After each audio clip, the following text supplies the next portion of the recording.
I think Taylor's silence throughout this entire process is the evidence that nothing really happened.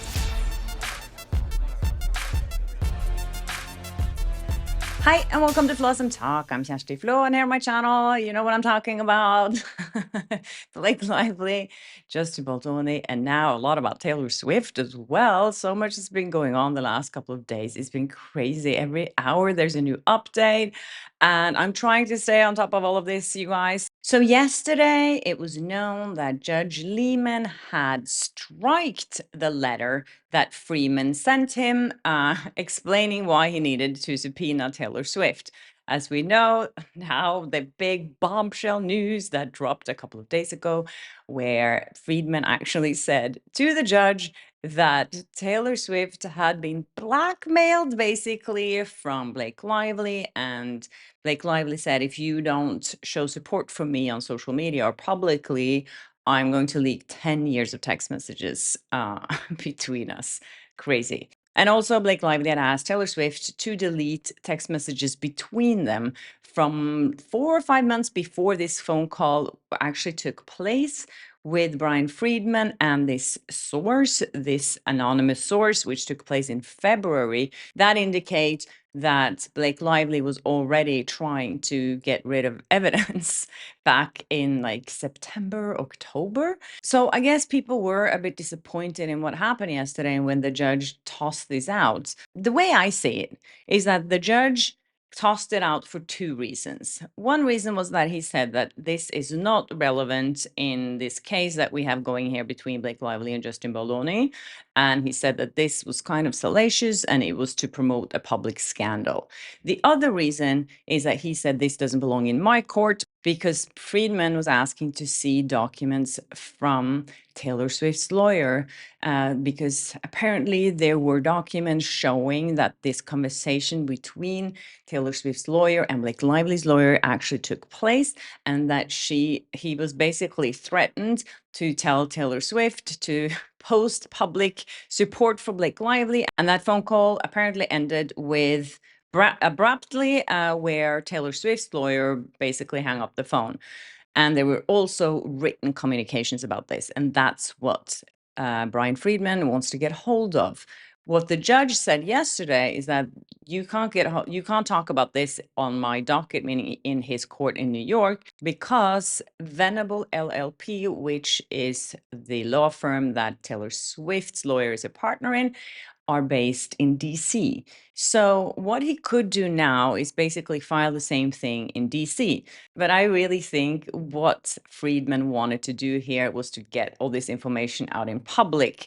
And I also think that's what he did, and he achieved his goal here. If the subpoena will go through and if he will be able to subpoena Taylor Swift and now also Taylor Swift's attorney, probably, we'll have to see about that. But this only means that that letter was tossed out, even though it was a sworn statement that Brian Friedman added to the letter saying, this is not just some source that I found. This is a source that's willing to go on the record if that would be necessary. And he's sworn that this is true, basically.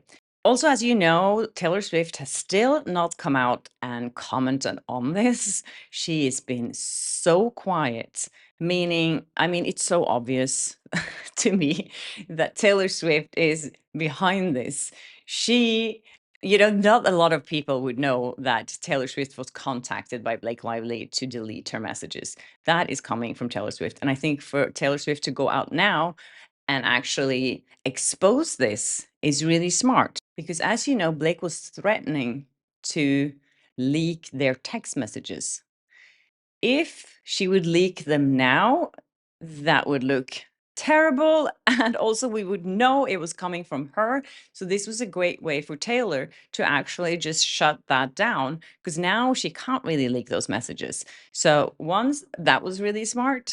It's also a really smart way from Taylor Swift to distance herself from Blake Lively without really saying anything. She's doing everything through her lawyers. She's just sitting there like playing the game really well, I have to say. And so many people have commented and pointed out that it can't be coming from anywhere else than Taylor Swift herself or her camp. But, she doesn't let anyone else do anything on behalf of her without her approval. So, yeah. Now there's also stories that Gigi Hadid has been distancing herself from Blake Lively. I commented on that a couple of weeks ago because I thought it was really weird that Blake Lively didn't show up at Gigi Hadid's birthday party. So through a spokesperson, Gigi Hadid has come out and said that she feels terrible that her close friend is being pulled into the legal drama. Of course, talking about Taylor Swift. Another friend of the model said that Gigi is close to Taylor and has definitely taken her side in this whole drama. Gigi doesn't want to get involved in this whole ordeal, but she's closer to Taylor and has distanced herself from Blake, although she still considers her as a friend. Okay. Well, Gigi might be trying to be diplomatic here, but you can't really take Taylor's side. There's no side here. It's the truth, and it's someone lying, obviously. But I think it was very clear when Blake Lively wasn't invited. I'm sure she wasn't invited to that birthday party because this fight between Taylor and Blake has been going on for a while now. We know that because we know that this information was given to Brian Friedman already in February. I think everyone has to agree that what Brian Friedman did was really genius. And I think you have to keep in mind also that Taylor Swift wanted this to come out. Just that little Easter egg she planted through Travis Kelce when he unfollowed Ryan Reynolds the day she was subpoenaed. It's so obvious that she wanted them to know, F you at that point. And as someone pointed out online, Ryan Reynolds was on Stephen Colbert the other night, and he was wearing a friendship bracelet. I don't know a lot about these friendship bracelets, but maybe that was a sign to Taylor. They love doing these little things and, planting little seeds here and there. And maybe that was a sign to Taylor saying like, hey, can we still be friends? I don't know. Maybe his kid made him that bracelet. Who knows? But I think, as I've seen online, these are the bracelets that people were making during the Eras tour for Taylor Swift. So who knows? There was a clip that someone sent me, thank you very much, from Vogue, where they were asking Taylor Swift a lot of questions. And she said this. What surprises you most about people?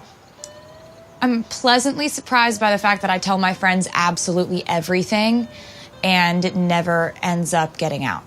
Yeah, she tells her friends a lot and she trusts her friends because things never get out. And I think the interesting thing here really is, why did Blake ask Taylor Swift to delete their text messages that they had between the two of them? There must have been something in there that contradicted what she sued Justin Baldoni for. And she wanted that gone. Either she explained to Taylor what they were planning to do to Justin Baldoni, and she didn't want that to be out there and didn't want that to be public or didn't want it to be found, because at that point, this must have been in September, October, at that time, she already knew that she was going to file a lawsuit against Justin Baldoni. Or maybe she had like a crush on Justin Baldoni and she shared that with Taylor Swift. There was something in those text messages that Blake Lively didn't want us to see. And it had to be about something that happened on It Ends With Us or Justin Baldoni, and something that definitely contradicts what she was saying in her lawsuit. Also, something I've talked about before that I think is so important is, why did Taylor Swift not support Blake Lively from the start? And I think that could also be in those text messages between the two of them, that she knew that there wasn't any SH going on that set, and that's why she didn't want to support her friend. Why wouldn't you go out and support your friend in public if you knew these things were true? And as I said before, Taylor Swift is no stranger to supporting other women. She supported Kesha publicly when she had her legal battle against the producer, Dr. Luke. And she even donated $250,000 to help Kesha with her legal fees. So why has she stayed silent this entire time? I think this is the most important part of this lawsuit so far. It's why Taylor Swift has stayed quiet the entire time. I think Taylor's silence throughout this entire process is the evidence that nothing really happened. And Blake Lively knows that, and that's why she was so desperate for the subpoena to be tossed out and for Taylor Swift to delete evidence. It's funny now, I talked about it a little bit yesterday as well, how all these like new feminists who were supporting Blake Lively so much online, and now they're like, oops, what do we do now? The woman that we were supporting blindly is now trashing another woman and threatening another woman. For Taylor Swift to get all her private text messages out to the world, I think there's nothing worse you can do to a big celebrity like that than doing, I mean, for all of us, can you imagine if someone decided to publish all the text messages on your phone? It's awful. I'm really curious to see how they're going to react to this. And I'm sure the Swifties are going to come after them. In the meantime, Blake Lively has been out and about. I talked about this the other day where she was taking, there were photos of her and Salma Hayek, who Daily Mail did another story on that today, saying that this is her new squad, which is her sister and Salma Hayek.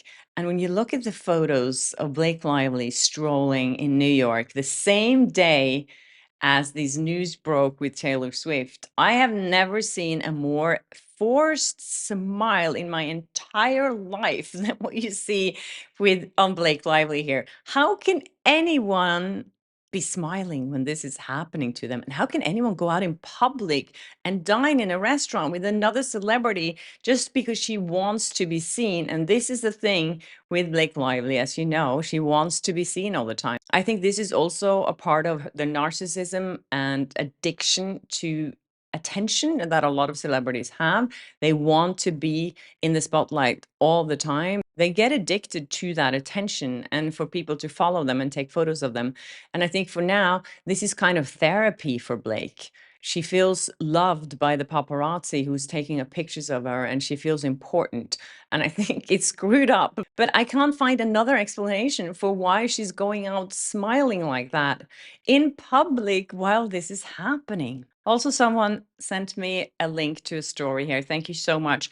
About how Blake's team now is probably trying to bury this story on Google. We know that they hired Nick Shapiro, this CIA guy, who we haven't really heard more about lately. But this reader here, or this viewer, thank you again for sending it to me. She brought this up, and I thought, makes sense. You know, apparently there's been some human remains being found near Taylor Swift's house in Rhode Island, and they're making headlines about it. And she's pointing out here that the human remains, I think there was a part of a leg or something that was found, and it was found like 2 football fields away from Taylor's home. And there were news about similar things a little while ago, but then no one mentioned that Taylor Swift was living in that neighborhood. And there's no suspicions around this that it's criminal activity or anything like that. But there's been reports of about 6 bodies. But by connecting it to Taylor Swift is making the headlines all over the world. Yeah, it is. 2 things could be true here. Someone is picking this up because they know that stories about Taylor Swift are clicking. Another thing is that Blake Lively's team could be working hard to get all the news about Taylor Swift out there so that the stories about the 2 of them and their friendship and what she did to Taylor Swift is going to get pushed down in Google and the search engine. This is a tactic that they use all the time. You know, you've seen Blake Lively do it herself. All these news article about what she's wearing, that what she was doing for a while, to push down everything that has happened between her and Baldoni. So yeah, another smart move. I don't know. Anyways, you guys, thank you so much for watching this episode. A lot of you have been asking me, what makeup are you wearing? So I did put a link below if you're interested in the makeup that I'm wearing when I'm doing these shows. Anyways, have a lovely weekend, everyone. And I'm sure I'm going to post something during the weekend too. So stay tuned. And if you haven't subscribed yet, please do and hit the notification bell so you don't miss an episode of Flawsome Talk ever. And I'll see you in my next episode. Bye.